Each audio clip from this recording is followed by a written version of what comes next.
अगर प्रधानमंत्री जी में हिम्मत है तो मूवी देख के हैं, खुद शर्मा के कुर्सी छोड़ के चले जाएंगे। जितने लोगों ने जवान मूवी देख ली है ना, वो लोग तो बीजेपी को कतई वोट नहीं देंगे, चाहे कुछ भी हो जाए। और हमको प्रधानमंत्री को देखनी चाहिए, गृह मंत्री को देखनी चाहिए, सबके सब देखें।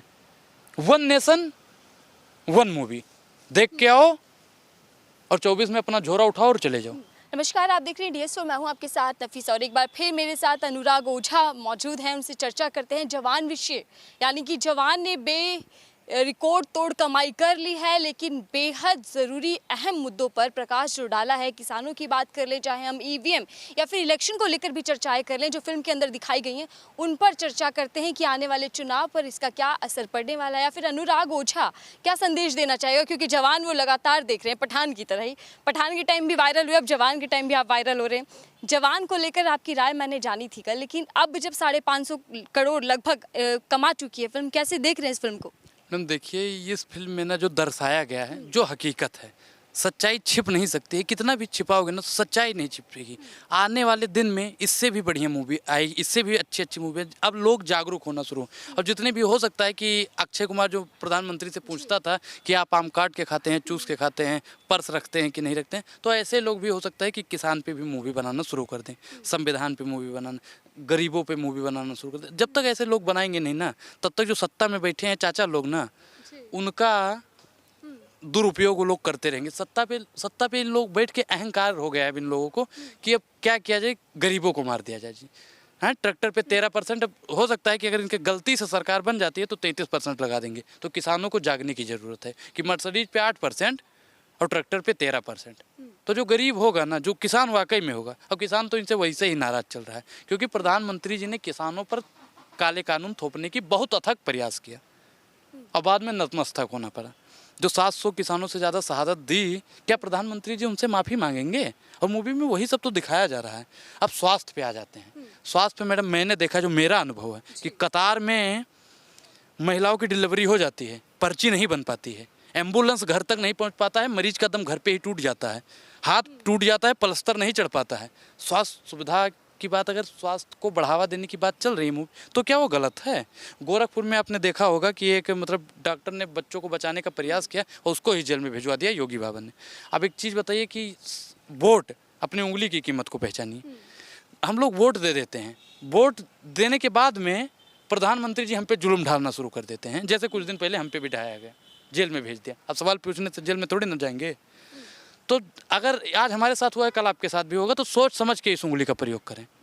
तो वही तो दर्शक कि वोटों की अपनी जब तक हम कीमत को नहीं समझेंगे, वोट अगर कोई भी नेता आपसे या कोई भी वोट मांगने जाता तो उनसे पूछो कि आपने सर हमारे लिए क्या क्या है, क्या आपने हमारे बच्चों के लिए स्कूल बनाया है, अगर हम बीमार होंगे तो हमारे लिए हॉस्पिटल बनाया है, कैंपस बनाया है, खेलने के लिए मैदान कहीं बनाया है, कुछ नहीं किया है। तो ये सवाल जब तक हम लोग नहीं पूछेंगे, तब तक ये जो घटिया राजनीति होती है वो होती रहेगी। मैं बाकी तमाम मुद्दों पर बात करूंगी जो विशेष में दिखाए गए हैं, लेकिन किसान, बताया जा रहा है कि एक लंबा समय इस किसान के विषय को दिया गया है, किसानों की स्थिति को बताया गया। तो क्या लग रहा है कि वाकई जो मौजूदा सरकार है वो किसानों को गंभीरता से नहीं ले रही है, फिर किसानों पर ध्यान नहीं है? मैडम एक चीज़ कि प्रधानमंत्री जी जब आए थे तो उन्होंने कहा किसानों की आय दुगनी करेंगे। तो जो किसान लोग, वाकई में जो किसान थे ना, उन्होंने सोचा था कि 20 रुपए किलो बिकने वाला गेहूं 40 रुपए में हो जाएगा, 30 रुपए किलो बिकने वाला चावल 60 रुपए में हो जाएगा। तो किसानों ने उनको वोट दे दिया। उनको ही नहीं पता था कि 400 वाली यूरिया 1100 रुपए में हो जाएगी, 100 रुपये का पोटास 350 रुपये का हो जाएगा, जिंक जो 50-60 रुपये का मिलता था 300 और 400 रुपये में मिल रहा है। किसानों की आय दुगनी नहीं हुई, किसानों के ऊपर ब्याज दर ब्याज थोपा गया है।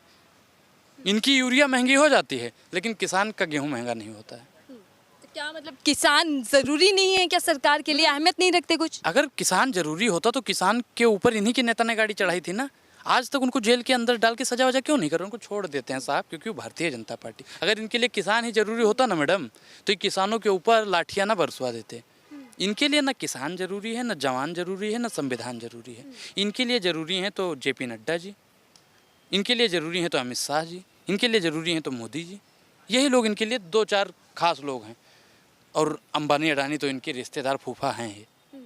तो चंद लोगों से ही सरकार मैडम चल रही है, और जब तक गरीब किसान ये सब एक साथ नहीं होंगे ना, तब तक ना देश चलेगा ना सरकार चल पाएगी। किसान तो अंदाता है, मौजूदा सरकार की बात करें, किसानों की हितैषी बताती है अपने आप को। किसानों के हित में बता दीजिए जो 5 काम बीजेपी ने किया हो।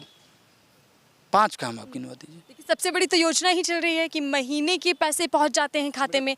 किसानों के बारे में तो सोचा जा रहा है। हम एक चीज़ बता दें कि किसानों के बारे में सोच लिया, मोदी जी ने 2,000 रुपये दे रहे हैं, ठीक है, एक साल में 6,000 रुपये देते हैं। लेकिन प्रधानमंत्री जी अगर 2 रुपये डीजल पेट्रोल में बढ़ा देंगे ना मैडम, तो सब कुछ फिनिश बराबर हो जाएगा। तो प्रधानमंत्री जी किसानों के हित की कौन सी बात करते हैं? टैक्स बढ़ा देते हैं किसानों का। मैडम सवेरे उठते हैं ना, टैक्स की भी बात है कि हम सुबह उठते हैं, मंजन किया उस पर भी टैक्स, नहाया पानी पे टैक्स, कपड़ा पहना कपड़ा पे भी टैक्स।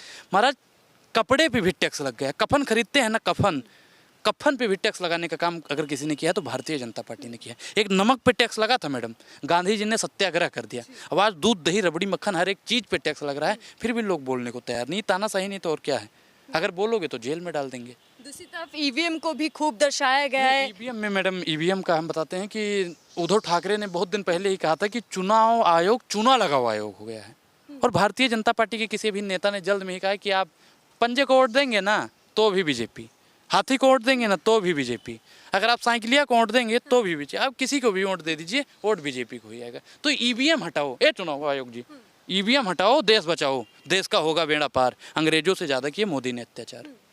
बाकी वोट की पावर की बात की गई है, जागरूकता फैलाई गई, तो क्या लग रहा है आने वाले समय में चुनाव भी है मैडम, अनुराग, एक चीज़ बता इसका दूं क्या असर पड़ने वाला है? मैडम जितने लोगों ने जवान मूवी देख ली है ना, वो लोग तो बीजेपी को कतई वोट नहीं देंगे, चाहे कुछ भी हो जाए। और हम तो कह रहे हैं कि जितने भी शोषित वंचित जितने भी किसान हैं सब जाके मूवी को देखें।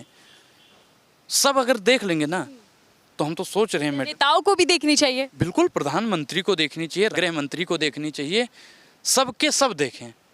वन नेशन वन मूवी देख के आओ और 24 में अपना झोरा उठाओ और चले जाओ। बहुत बड़ी बात कर रहे हैं आपकी, वन नेशन वन मूवी, वरना मतलब मूवी देखकर आनी चाहिए मौजूदा सरकार। बिल्कुल बिल्कुल मैडम, मोदी जी जाएं मूवी देख के आएं। और साहब देखोगे चाहे नहीं देखोगे, 24 में तो जाना ही है ना, तो ये तो चले जाएंगे 24। तो क्या लग रहा है कि जो वोट की पावर की बात की गई है उस पर 24 पे कुछ असर दिखेगा, लोगों के भीतर जागरूकता फैलेगी? मैडम जागरूकता फैल रही है और 24 में जनता इनको मुंहतोड़ जवाब देगी भी, इनको मुंहतोड़ जवाब देगी, क्योंकि सरकार से जब हम लोग ऊब चुके हैं, चाहे महंगाई को देख लो, चाहे बेरोजगारी को देख लो, चाहे भुखमरी को देख लो, चाहे महिला सशक्तिकरण को देख लो, मतलब सबके सब लोग ऊब गए हैं। तो हम तो कहते हैं पकड़ लो बांह रघुराई नहीं तो डूब जाएंगे।